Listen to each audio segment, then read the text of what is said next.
जिल्हा परिषद पंचायत समिती सार्वत्रिक निवडणूक 2026 हे 2 दिवसापासून आपल्याकडे आचारसंहिता घोषित झाल्यामुळे प्रोग्राम डिक्लेअर झाला आहे। आज सकाळी जिल्हाधिकाऱ्यांच्या आदेशाने नोटिफिकेशन जाहीर झालं आहे। त्या नोटिफिकेशनच्या अनुषंगाने जुन्नर तालुक्यातील 8 जिल्हा परिषद गट आणि 16 पंचायत समिती गण याच्यासाठी नामनिर्देशन पत्र देणे आणि स्वीकारणे याची प्रक्रिया ही पंचायत समिती जुन्नर या ठिकाणी चालू झाली आहे।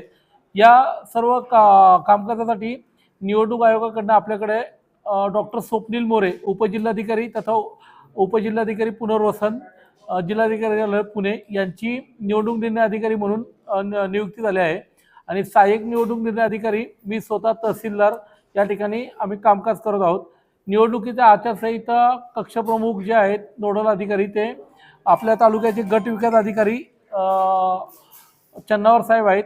तसेच निवडणुकीसाठी ज्या परमिशन लागणार आहेत त्याच्यासाठी नोडल ऑफिसर म्हणून जे आहे ते सहाय्यक गट विकास अधिकारी भोईर साहेब हे कार्यरत आहेत।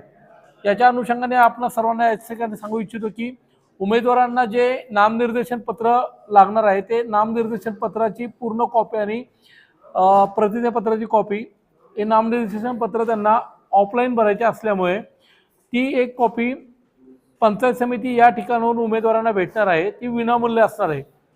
आणि सदरचं नामनिर्देशन पत्र जे भरायचे आहे ते आज सकाळपासून चालू झालं आहे। 11 ते 3 या वेळेमध्ये त्यांनी निवडणूक निर्णय अधिकारी यांच्या कार्यालयात भरायचं आहे।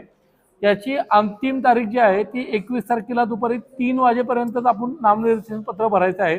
छाननी 22 तारखेला होणार असून 23, 24 आणि 27 हे उमेदवारी मागे घेण्याचे दिवस आहे। 11 ते 3 या वेळेत उमेदवारांनी स्वतः किंवा उमेदवाराने पदनिर्देशित केलेल्या सूचकामार्फत त्यांनी नॉमिनेशन माघारी द्यायचे आहेत।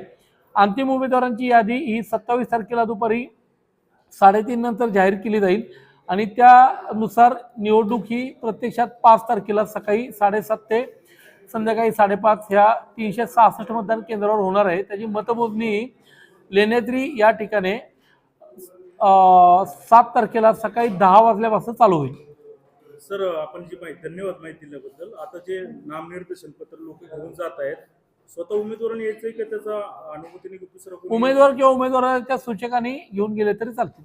सर, डिपॉझिट किती आहे पंचायत समितीला? डिपॉझिट आता प्रत्येक टेबलला आम्ही तो चार्ट दिलेला आहे। डिपॉझिटची आम्ही जी हे सांगितलेलं आहे की डिपॉझिट मध्ये कॅटेगरी वाईज वेगवेगळं आहे की जिल्हा परिषदेसाठी सर्वसाधारण उमेदवारासाठी 1000 रुपये आहे, अनुसूचित जातीसाठी 500 रुपये, अनुसूचित जमातीसाठी 500 रुपये आणि ओबीसी नागरिकांचा मागास प्रवर्गासाठी 500 रुपये आहे। पंचायत समितीसाठी सर्वसाधारणसाठी 700 आहे आणि अनुसूचित जाती जमाती आणि नागरिकांचा मागास प्रवर्ग यांच्यासाठी 350 रुपये। सर, एक उमेदवार किती फॉर्म घेऊन जाऊ? एक उमेदवार जास्तीत जास्त 4 फॉर्म भरू शकतो, त्यामुळे ते तेवढे फॉर्म तो घेऊन जाऊ शकतो। धन्यवाद।